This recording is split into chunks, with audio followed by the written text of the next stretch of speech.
Hello everyone, Tanya Kapil this side and this is my YouTube channel accounting on tips. आज हम बात करने वाले हैं इस पर्टिकुलर वीडियो में what is the meaning of the treasurer, कि आखिरकार ट्रेजरर कौन होता है। अगर हम हिंदी में बात करें तो ट्रेजरर का मतलब होता है खजांची, कि आखिरकार खजांची होता कौन है। आपको ये वर्ड सुना सुना लग रहा होगा क्योंकि बेसिकली ये वर्ड पोस्ट ऑफिस में लिखा हुआ होता है। कई बार हम जाते हैं तो पोस्ट ऑफिस में एक पर्टिकुलर कैबिन होता है और उस कैबिन के ऊपर लिखा होता है कि ये कैबिन किसका, ट्रेजरर का, जहां पर ऐसे ही जाना अलाउड नहीं है। ठीक है, ये सेम वर्ड आपको बैंक्स में मिलेगा। ठीक है, कई बार ऑर्गेनाइजेशन में भी इस तरीके के कैबिन्स होते हैं जहां पर कौन बैठा होता है, हमारे ट्रेजरर बैठा होता है, जो हमारे खजांची का या फिर हम कह सकते हैं हमारे ट्रेजरर का ऑफिस होता है। तो basically who is a treasurer?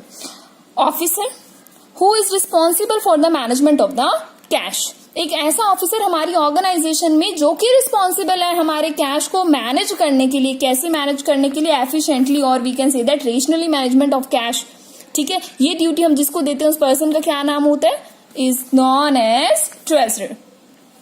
उसके ऊपर ड्यूटी होती है कि फर्म को जब भी फंड्स का मतलब क्या है, पैसों की जरूरत पड़े, चाहे वो शॉर्ट टर्म का है चाहे वो लॉन्ग टर्म का है, वो फर्म को उस टाइम पे कैश अवेलेबल करवाए। ठीक है, तो वो रिस्पॉन्सिबल है कि वो फर्म को कैश अवेलेबल करवाए जिस भी टाइम पे फर्म को जरूरत पड़ने वाली है। तो अब आप सोच रहे होंगे कि उसको कैसे पता चलेगा भाई कि अब हमारी फर्म को पैसा चाहिए। देखिए, वो हिस्टोरिकल डाटा को स्टडी करेगा, वो ट्रेंड को स्टडी करेगा, वो कैश के इनफ्लो आउटफ्लो को स्टडी करेगा, वो हमारे फंड की अवेलेबिलिटी को स्टडी करेगा, लिक्विडिटी को स्टडी करेगा, सोलवेंसी को स्टडी करेगा। ट्रेजरर बनना इतना आसान काम नहीं है कि किसी को भी आपने उठा करके लगा लिया कि हाँ भाई तुम्हें ये ऑर्गेनाइजेशन का खजांची बन जा। नो, ठीक है, तो वो इस सब चीजों की स्टडी करेगा और स्टडी करने के बाद वो आपको बताएगा भाई अवेलेबल फंड इतना है, रिक्वायर्ड फंड इतना है, आपने कहाँ से और पैसा उठाना है। ये भी पता लगाने की ड्यूटी आपके ट्रेजरर के ही हाथ में है, या आपको नहीं पता लगाना है। बिजनेसमैन नहीं जाएगा, नहीं ढूंढेगा कि कौन सा सबसे अच्छा सोर्स ऑफ फंड है। ठीक है, कौन ढूंढेगा, वो भी ट्रेजरर ही ढूंढेगा। Next, he monitor the flow of fund. Monitor का मतलब क्या है, यहाँ पे वो देखेगा कि फ्लो ऑफ फंड कैसा है। फ्लो ऑफ फंड क्या होता है, inflow and outflow of fund. Inflow and outflow. Inflow मतलब बहुत सिंपल सी बात है, मान लीजिए ये मेरी ऑर्गेनाइजेशन है, कोई भी ऐसी ट्रांजेक्शन वर्ड को मुश्किल में समझिएगा। ट्रांजेक्शन का मतलब होता है लेन देन, जिससे फर्म के अंदर कैश आए। ये है हमारा कैश, और कैश का फ्लो का फर्म के अंदर आने का। तो हर वो ट्रांजेक्शन या हर वो लेन देन क्या कहलाती है, a transaction which result in inflow of the cash. और कोई भी ऐसा लेन देन, कोई भी ऐसी ट्रांजेक्शन जिससे कैश का क्या हो, आउटफ्लो हो। ठीक है, तो वो कैसी ट्रांजैक्शन कहलाती है, जहां पे कैश का फ्लो क्या हो रहा है, आउटसाइड द फर्म हो रहा है। ठीक है, अगर बिजनेस को लोन चाहिए तो वो उसकी ड्यूटी है, ट्रेजरर की ड्यूटी है कि वो बैंक के साथ, मनी लेंडर के साथ अपने रिलेशन इस तरीके के रखे कि जब हमारी रिक्वायरमेंट हो तो हमें क्या मिल जाए डियर, लोन मिल जाए। Next, he help organisation in achievement of financial objective. हमारी ऑर्गेनाइजेशन के जितने भी फाइनेंशियल ऑब्जेक्टिव होते हैं उनको अचीव करवाने में कौन हेल्प करेगा, ट्रेजरर हेल्प करेगा। तो अब आपको पता चला कि ट्रेजरर कितना इंपॉर्टेंट रोल है ट्रेजरर का हमारी ऑर्गेनाइजेशन में, और कितना रिस्पॉन्सिबल पर्सन है ट्रेजरर हमारी ऑर्गेनाइजेशन के लिए। ओके, अभी आप ये सोच रहे होंगे कि फाइनेंशियल ऑब्जेक्टिव होते कौन कौन से है हमारी फर्म के। बेसिक तो यही होता है कि प्रोक्यूरमेंट ऑफ फंड्स हो और प्रॉपर यूटिलाइजेशन ऑफ फंड हो। उसके अलावा जो कुछ भी होते हैं हम उसको कोशिश करेंगे कि अपनी नेक्स्ट या फिर नेक्स्ट टू नेक्स्ट वीडियो में हम उसको डिस्कस करें, ताकि ये बात आपको साथ के साथ क्लियर हो जाए। ठीक है, अभी के लिए आप याद कर लीजिए, financial objective are the objective which are related to procurement and fund of fund and also its proper utilisation. Okay, next is what is the function of treasurer. Treasurer function का मतलब होता है वो क्या क्या काम करता है। तो सबसे पहले procurement and efficient management of the cash.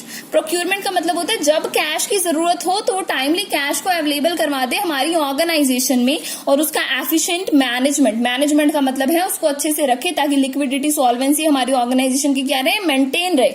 हमारी ऑर्गेनाइजेशन को कभी भी फेस ना करना पड़े कि लिक्विडिटी पोजीशन ऑर्गेनाइजेशन की बहुत बेकार जा रही है, ऐसा कुछ कभी भी ऑर्गेनाइजेशन को फेस ना करना पड़े। ड्यूटी किसकी है, हमारे ट्रेजरर की है।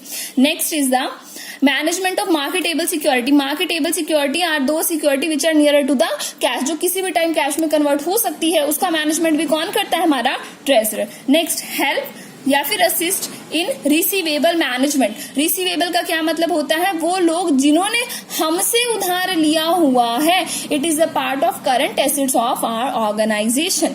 जैसे कि डेटर है इसके अंदर, ठीक है, ट्रेड रिसीवेबल है, बिल रिसीवेबल है, ये सब चीजें हैं इसके अंदर, ठीक है। तो उसको भी टाइमली मैनेजमेंट, अच्छे तरीके से मैनेजमेंट अगर नहीं दे रहे हैं तो उसको first reminder, second reminder, third reminder, उसके बाद अगर एक्शन भी लेना पड़े तो वहां तक का काम कौन है, हमारे ट्रेजरर का। Next, monitoring activities with a bank. हमारा जो बैंक के साथ रिलेशन है, मान लीजिए मेरी ऑर्गेनाइजेशन है और देखिए ये है बैंक, ठीक है, दोनों सेपरेट इंडिविजुअल्स हैं, ठीक है। जो बैंक है वो भी एक आर्टिफिशियल लीगल एंटिटी है, आर्टिफिशियल पर्सन है, ऑर्गेनाइजेशन भी क्या है, आर्टिफिशियल पर्सन है। बैंक और ऑर्गेनाइजेशन के बीच में जो रिलेशन होता है उसको कौन कायम करता है, एक ट्रेजरर कायम करता है, और उसको चलाने का काम भी किसका होता है, एक ट्रेजरर का ही होता है।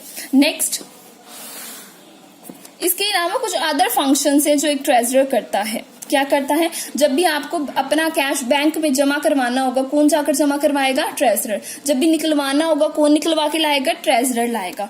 Cost and benefit analysis of source of finance. आपने कोई सोर्स ऑफ फाइनेंस है कि आप डेट लें, आप इक्विटी लें, डेट में आप किस तरीके के डेट लें, डिवेंचर्स लें, बैंक लोन लें, क्या चीजें लें जहां से आपको पैसा मिले, ठीक है। और उसके बाद एनालाइज करना, भाई यहां से लेने में फायदा है या यहां से लेने में फायदा है, डिफरेंट पॉइंट पर उसका क्या करना, एनालिसिस करना।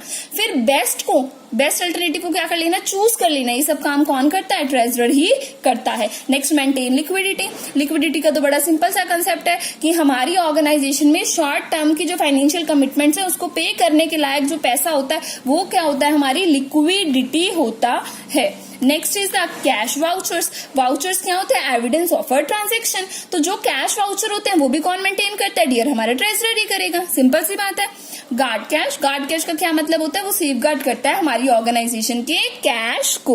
Okay, next is certain credit worth of the customer. हमारे कस्टमर की जो आजकल बड़े ट्रेंड में आई पॉइंट, क्रेडिट रेटिंग जानते हैं, ठीक है। तो क्रेडिट रेटिंग हमारे कस्टमर की कौन जानने में हेल्प करेगा, ट्रेजरर जानने में हेल्प करेगा। बिजनेसमैन को नहीं पता कस्टमर की क्रेडिट रेटिंग क्या है, ठीक है। अब हम ये देखने वाले हैं कि हमने ये जो पॉइंट पढ़ा है अभी द ट्रेजरर्स का, वो कहाँ कहाँ आपके काम आएगा। अगर आप अकाउंटिंग फॉर मैनेजमेंट कर रहे हैं, ठीक है, तो उसके अंदर ही आपका काम आएगा। फाइनेंशियल मैनेजमेंट नाम से अगर आपकी बुक है तो कहीं ना कहीं आपको ये बहुत इंपॉर्टेंट पॉइंट है तो मिलेगा कहीं ना कहीं।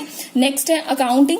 अकाउंटिंग के अंदर बेसिकली ये बात है कि अगर आप अकाउंटिंग साइकिल में कहीं पर भी पढ़ रहे हैं कि रिकॉर्डिंग कैसे होती है ट्रांजेक्शन्स की और किस पर्टिकुलर टाइप ऑफ ट्रांजेक्शन्स को कौन रिकॉर्ड करवाता है, तो उसमें आप अकाउंटिंग में भी इस चीज को पढ़ सकते हैं। नेक्स्ट है स्कोप ऑफ फाइनेंशियल मैनेजमेंट। उसके अंदर भी आता है the treasurer. Role of financial managers. Financial managers का क्या क्या रोल होता है, उसमें से ही एक उसका रोल है द ट्रेजरर का भी, तो उसमें भी आता है parties in the financial management. Financial management में जो जो पार्टीज होती है उसके अंदर भी आपका ये पॉइंट आता है।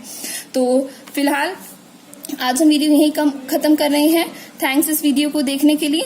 अगर अभी तक आपने मेरे चैनल को सब्सक्राइब नहीं किया तो प्लीज गाइज उसे सब्सक्राइब कर लीजिए, क्योंकि ऐसे ही हम और भी इंटरेस्टिंग टॉपिक्स आपके लिए लाने वाले हैं जो शायद ही आपको किसी और चैनल पर मिले। Thank you.